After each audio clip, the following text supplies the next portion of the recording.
So let us start with simple concept hashing. Okay, Windows password is stored at which location? The location is C Windows system32 config etc config. You will see SAM file over there, but it is an encrypted file.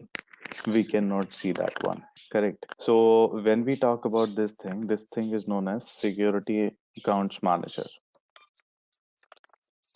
Okay, security accounts manager. This is known as this thing. Cool. Then we talk about the structure. So the structure of the SAM file looks something like this. It will be like ID, something it is written ID user, then you will say LM, and then you say NTLM. Okay, these two things are known as hashes. Okay, so LM hash we have and we have NTLM hash. Now, what is the difference between these two? So we'll understand the difference with the help of an example. Okay, with the help of an example, we will understand this. So what is the meaning? Let's suppose we take in password capital PA dollar dollar W0RD. Okay, we are taking this thing. How many characters it has? 8, right? So what happens up over here till this 7, it's going to be stored into LM till 7, right? Now this 1 is there, this D is there, it will be stored into NTLM, right? So till 7th character, there is no problem. We are storing it over here till 7th character, till 7th character. Right. Now I have a question over here. If I keep my password as admin12, how does the password will store? Anybody? This is 567, or I make it like admin1. Let's suppose 6 character. So we are talking about Windows password. Windows password is stored in SAM file, right? And SAM file location is there in your C Windows system32 etc config SAM file. Okay, so we are talking about the structure ID user LM and NTLM, and till 7th character we are storing the password in LM. After that it will become NTLM, right? It will be stored in both. So admin1 it will be storing into the LM, and NTLM will be having some system generated hashes in this case. Okay, so NTLM will have some system generated hashes.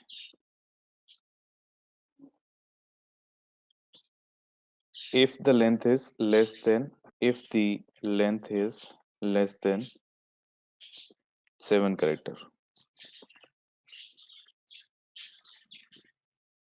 Simple. Okay, so if your password is having less than this thing, it will be storing. If it is more than that, it will be storing into NTLM for sure. LM and NTLM both. So these things, LM and NTLM, I'll tell you, LM is nothing. This is known as LAN manager hash. Okay, and this one is known as NTLM. This one is known as NT LAN manager hash. It is coming from Windows NT, the first version. Okay, NT LAN manager hash. This thing is there. Okay, these two things are there. This happens in the case of Windows. This happen in the case of Windows, right? In Linux, where we can see the password. So there are two files, by the way, if I write over here. So one is like etc shadow and one is like etc password. So tell me where the password is stored. The password is stored here, right? And here, if you talk about the passwd, here we are talking about that the user information will be there. If we read these files, these things is going to happen with us, and for sure it will be there, right? We will see. In Linux, this is readable or this is encrypted? Encrypted. But readable. Correct. But readable. Yeah. At least you can do a cat over there and you can see that what is there. Correct. So if we Yeah. talk about, let's suppose if we talk about over here, so I'll glide you to the practical part, right? So let me just open up.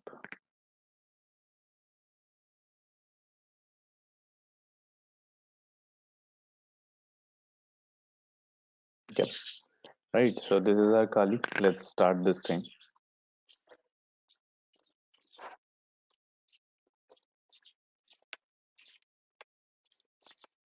Okay, so if I write cat etc shadow,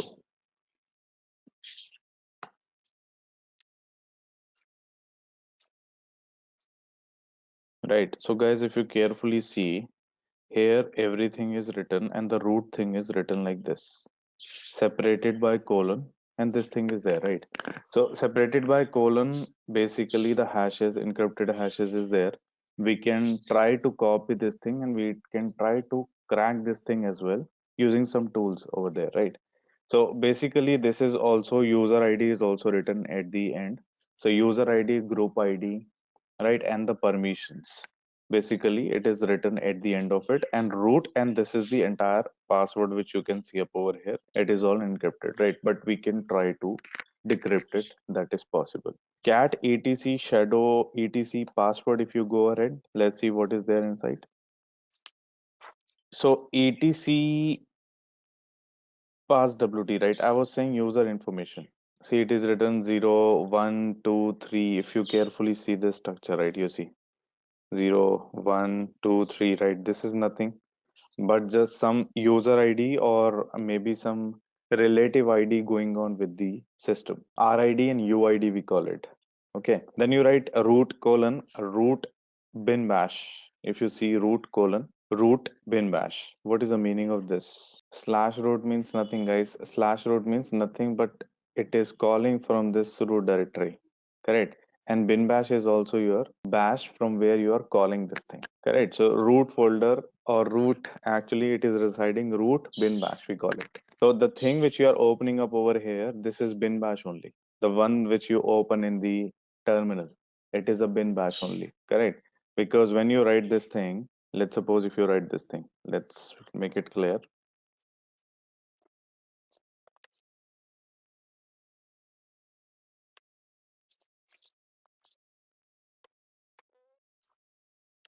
Yeah, like if you call over here, let me call like root one. Root is slash root if you call it. Let's see.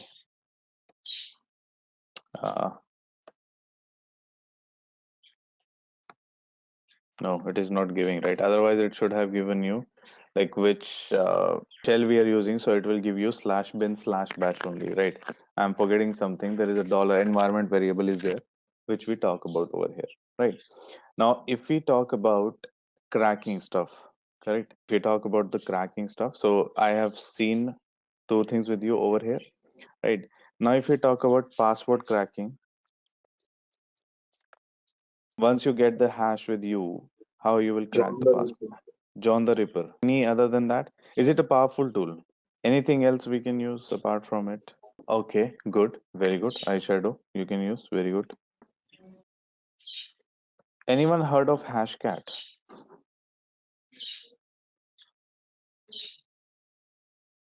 Right. If you talk about this thing, guys, Hashcat over here. Hashcat is one of the most powerful tool, world fastest password cracker. World fastest, right? Reason being, there's a reason behind it. So if you just go around over here, you will see this thing. It supports multiple format, first thing, right? And it is the world fastest cracker. I'll give you the reason why. It's written over there. Okay. So I'll give you the reason why it is fastest, and we'll see an attack over here. Right. It is the world fastest cracker. Why it is there? Because you know what? Like we can switch from CPU to GPU in this case very nicely. So let's suppose you want to have an high computation with you. What you can do is like you have a complex password, no problem, like 20, 25 character, 26 character, no problem. Yes, we need to have a good dictionary file that is there. So for the dictionary file, what we can do is for the creation of the dictionary, we can use a command called crunch. Okay, for the creation of the dictionary file, we can use crunch command.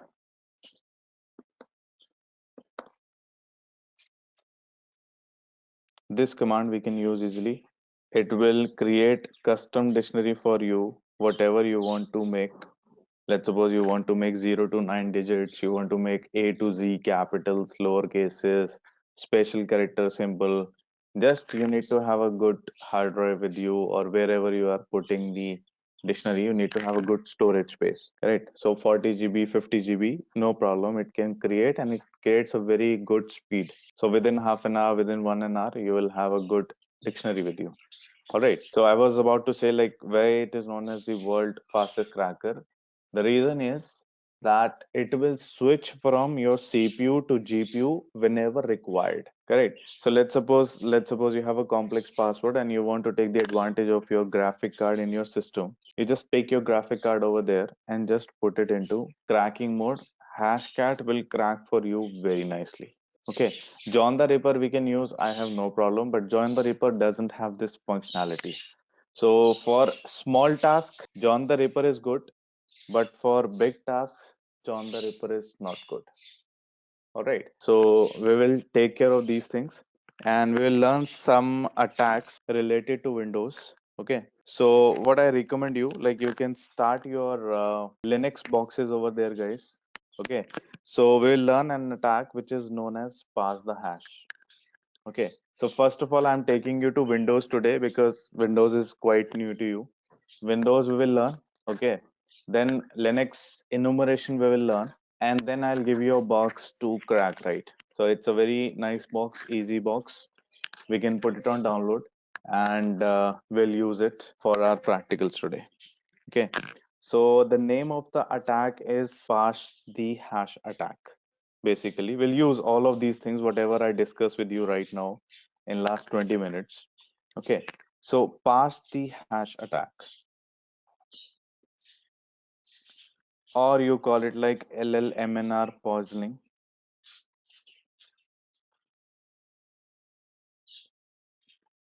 Okay, so basically what in this attack, what is doing, previously it was known as NBT, name resolution, net bias namespace poisoning. Now it is known as link local multicast name resolution. To conduct this net bias name service poisoning, which captures the username and the hash password that allows the access to the legitimate credential. So in this thing, what the attacker will do, we will set up a net bias resolution, but we will setting up a fake one. All right. So guys, so I'll showcase you one diagram what I am trying to do over here in LLMNR. Okay, see over here. This is, it is, the victim is there, server is there. It is saying us that, hey, can you connect to hack m please // hack m please, the first line. Okay. He say like, I have no idea what you're talking about. He doesn't know what is the username and credential. Might be I have a network share, but I'm not able to connect. Okay, so what happens up over here? The hacker is there. Hacker is setting up this thing. Victim is actually, you can see this thing. See, this pop-up came, right? Network error came. Similar to this error will come. As soon as this error will come up on the screen, you will get the hash password inside Kali Linux. Okay, so we'll do it in a network. I'll showcase you within a complete network, complete AD setup over there, and then you can try out yourself in your system as well. Okay, so you can see right now it says like, does anybody know about how to connect to HackM? Because nobody has a username and password. Hacker say, I do, send me your hash, I'll connect to you. See, hacker is how smart he is. He's saying, send me your hash, I will connect to you. Correct. And victim, okay, there you go. So this is what it is happening, right? So we will be setting up a network share. Victim will be trying to connect to it, but he doesn't know what is the username and password. And the hacker is setting up in a way, he's saying, send me your hash, I will connect you. This is a bogus thing which is happening right now. Correct. And victim is like fool. Victim is sending the password to him. But not like this, like I will say you, okay, Mr. Mohammed, send me your hash. Nobody will say a hash like this. Even in the machine language, it is not possible. Right. So we have to be smart over here. A little bit smart over here. We need to play around. Okay.